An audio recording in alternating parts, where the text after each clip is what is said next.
आज मैं गई थी वर्ल्ड ट्रेड सेंटर देखने के लिए और इस जगह को शायद किसी के भी इंट्रोडक्शन की ज़रूरत नहीं है। ये क्यों बनाया गया, किस रीज़न से बना, ये तो हम सब लोग अच्छे से जानते ही हैं। तो वहाँ पर सबसे पहले मुझे उन लोगों का मेमोरियल दिखा जो कि यहाँ के फायर फाइटर्स थे, जो उस दिन जो भी अटैक हुआ था उसमें लोगों को बचाते हुए शहीद हो गए थे। इन सब लोगों का नाम ना यहाँ पर मेंशन हो रखा है, जो भी इनका मेमोरियल बनाया गया है। उसी के पास में एक ये कोई शॉपिंग सेंटर था। मतलब देखने में तो ये बहुत ज़्यादा सुंदर लग रहा था, मेरे को लगा शायद कोई रेस्टोरेंट टाइप है। तो मैं अंदर गई तो देखा मैंने ये इतना, मतलब शायद कुछ हमारी लाइफ में या कुछ चीज़ें हम ऐसी देखते हैं जिसको इमेजिन या जिसको डिस्क्राइब करने के लिए हमारे पास ना वर्ड्स ही नहीं होते। तो बस ऐसे ही कुछ हाल था। ये जगह इतनी सुंदर थी, इतनी अट्रैक्टिव लग रही थी। यहाँ पर हम घूमे, बहुत सारे शॉपिंग के बहुत बड़े बड़े ब्रांड्स थे, इतने कॉस्टली ब्रांड्स थे जो शायद लाइक हर किसी के बस की ख़रीदना नहीं होता। हम यहाँ पर घूमे, मेरे को वॉशरूम जाना था, मैंने यहाँ पर वॉशरूम अटेंड किया। दैन यहाँ पर घूमने के बाद हमने सोचा कि चलो वर्ल्ड ट्रेड सेंटर जाके देख लेते हैं, क्योंकि हमारा प्लान इसके बाद ना म्यूज़ियम जाने का था। एक्चुअली में हम पहले वर्ल्ड ट्रेड सेंटर तो नहीं गए हम कहीं और थे, लेकिन वहाँ की टिकट्स फुल होने की वजह से हम वहाँ पर जा नहीं पाए और हमारा अचानक में प्लान बन गया कि चलो अब निकले हैं तो वर्ल्ड ट्रेड सेंटर चले जाते हैं। अदरवाइज़ वर्ल्ड ट्रेड सेंटर हमें किसी और दिन आना था। तो सबसे पहले हम वहाँ पर गए, क्योंकि यहाँ पर एंट्री टिकट लगती है। तो हम एंट्री टिकट के लिए वेट करने के लिए गए। तो वहाँ पे सारे काउंटर्स बिजी थे, तो मैं अपनी लाइन में खड़ी हो गई, अपना वेट करने लगी कि कोई काउंटर खाली होगा तो जाके मैं टिकट्स खरीदूँगी। अच्छा, अमेरिका में जाने के बाद जब भी ऐसी चीज़ें होती है ना, तो उसको मैं खुद से मतलब अवेल करती हूँ, मैं खुद से ट्राई करती हूँ, ताकि मुझे इन सब चीज़ों की आदत हो जाए या मुझे पता चल जाए। क्योंकि मेरे हस्बैंड तो काफ़ी टाइम से यहाँ पे रह रहे हैं, तो उन्हें तो पता ही है। तो यहाँ पर टिकट्स खरीदने का ऑप्शन था कि पहले वो पूछ रहे थे कि आप कौन सी कंट्री से हो, तो वो कौन सी कंट्री में मैंने किया, क्योंकि मुझे अपना इंडिया तो हमेशा हर जगह मेंशन करना बहुत अच्छा लगता है। दैन मैंने वहाँ पे एक्सक्लूसिव टिकट्स ली थी, जो कि सबसे कॉस्टली वाली टिकट थी। $65 की टिकट थी हमारी।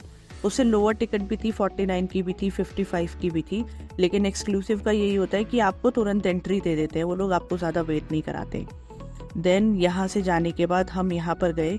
एंट्री करते वक्त जो भी मैंने वीडियो ली थी वो सिक्योरिटी डिपार्टमेंट ने मेरे से डिलीट करा दी, सिक्योरिटी रीज़न की वजह से, जो कि बिल्कुल ठीक भी था। तो मैंने एंट्री सिक्योरिटी आपको नहीं दिखा सकती, और सही भी है, मैं तो सच बोलूँ, आपको पता ही है कि क्या रहा है यहाँ का रिकॉर्ड।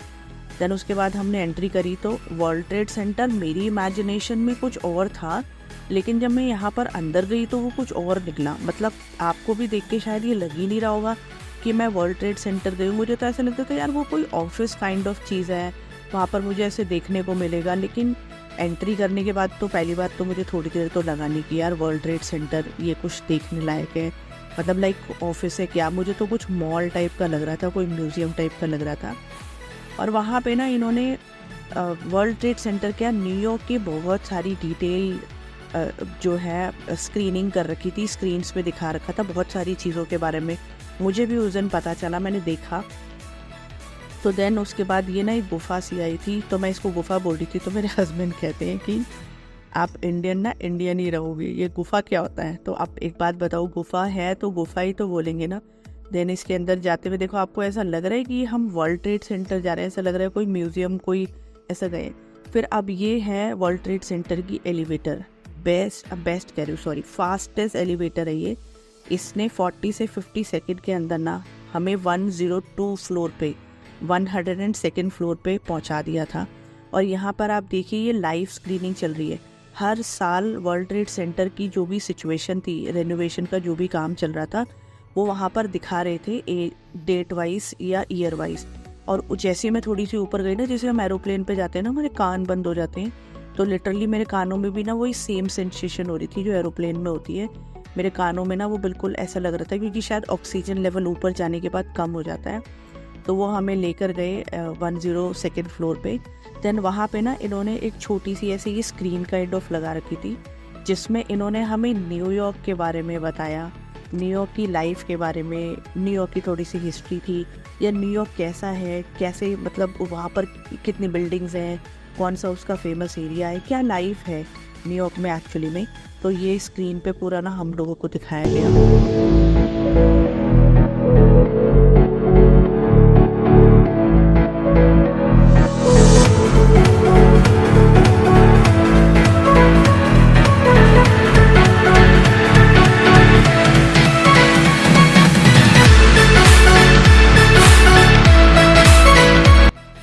ये ना सब कुछ स्क्रीन पे चल रहा है और ये न्यूयॉर्क की लाइफ के बारे में हमें दिखा रहे हैं।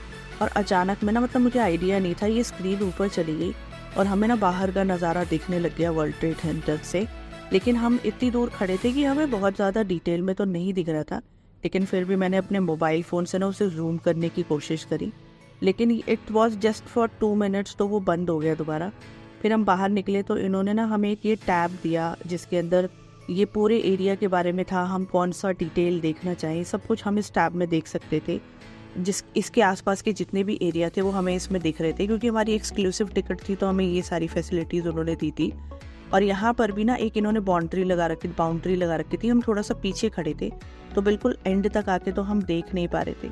लेकिन यार इतनी बड़ी बिल्डिंग्स, मतलब हम 102nd फ्लोर पे थे, 102 फ्लोर, मतलब कितना ऊंचा होगा, सब कुछ इतना छोटा सा दिख रहा था न्यूयॉर्क सिटी। और ऑलमोस्ट 15 माइल्स तक ना हम यहाँ से ना सब कुछ देख पा रहे थे। और ये देखिए हमने क्या देखा, that is the statue of liberty. यहाँ पर भी हम जल्दी जाएंगे, लेकिन अभी हमारा प्लान नहीं बन पा रहा क्योंकि ये पानी के बीच में है और काफ़ी टाइम लगता है, बोट से जाना पड़ता है, तो हम प्लान कर रहे हैं। देन उसके बाद बट ऑब्वियस है, जैसा हमेशा मेरे साथ होता है, मुझे भूख लग गई। फिर हम वहाँ के रेस्टोरेंट में गए, मैंने पॉपकॉर्न खाया, चीज़ केक खाया, कोल्ड ड्रिंक पी और अच्छी खासी भीड़ थी वहाँ पे। देन हम वहाँ से बाहर निकले और हमने दोबारा से सब कुछ वही देखना चालू किया, क्योंकि अभी हमने अच्छे तरीके से जो बाहर का नज़ारा है या जो हम वर्ल्ड ट्रेड सेंटर को एक्चुअल में जो फील कर पा रहे थे कि हम बाहर से उसे देखते हैं, वो हम नहीं कर पाए थे। उसके बाद हम उस फ्लोर से नीचे आए, क्योंकि उसके नीचे वाले फ्लोर पे ना वहाँ से आप मेन एंड तक बिल्डिंग में देख सकते हो। तो फिर हम वहाँ पर बाहर निकले तो अब आप ये देखिए, ये एक सेक्शन है जहाँ पर पानी का एरिया है, यहाँ से पूरी पानी का एरिया था। स्टैचू ऑफ लिबर्टी भी मुझे इसी साइड में दिखा था, लेकिन ये 100%, अब मैंने चारों तरफ से घूम के देखा यार, मतलब इतनी ऊंची बिल्डिंग थी ना कि थोड़ा सा ना ऐसे गप में था, मुझे डर तो नहीं लग रहा था, लेकिन हाँ थोड़ा सा ऐसे देख के तो लग रहा था यार हम कितने ऊंचे हैं। और द वर्ल्ड ट्रेड सेंटर के बारे में तो हर किसी को पता ही है। उसके बाद फिर हम वहाँ से घूमने के बाद बाहर निकले, दोबारा से मेरे कानों में कुछ होने लग गया जब मैं नीचे आ रही थी और ये ना लाइव स्क्रीनिंग चल रही थी यहाँ के एलिवेटर में। काफ़ी अच्छा एक्सपीरियंस था मेरा यार। अमेरिका ना, मतलब अमेरिका एट सीरियसली में, यहाँ का सिस्टम और यहाँ की लाइफस्टाइल बहुत अलग है, बहुत ही ज़्यादा। फिर हम बाहर निकले, बाहर हमने फिर से थोड़ी से घूमे फिरे, फ़ोटोज़ वगैरह ली। भूख लग रही थी तो हम थोड़ा सा कुछ खाने पीने के लिए जगह भी ढूंढ रहे थे।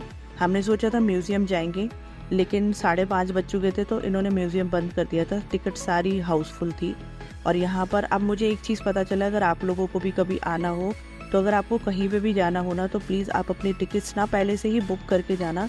अदरवाइज़ यहाँ पे ना बहुत लिमिटेड होती है हर चीज़, ऐसा नहीं है कि आपको कभी भी आप जाओ जाने देंगे, लिमिटेड ही जाने देते हैं, इसलिए आपके पास टिकट्स होनी बहुत ज़रूरी है। ऐसा रहा मेरा वर्ल्ड ट्रेड सेंटर का ट्रिप।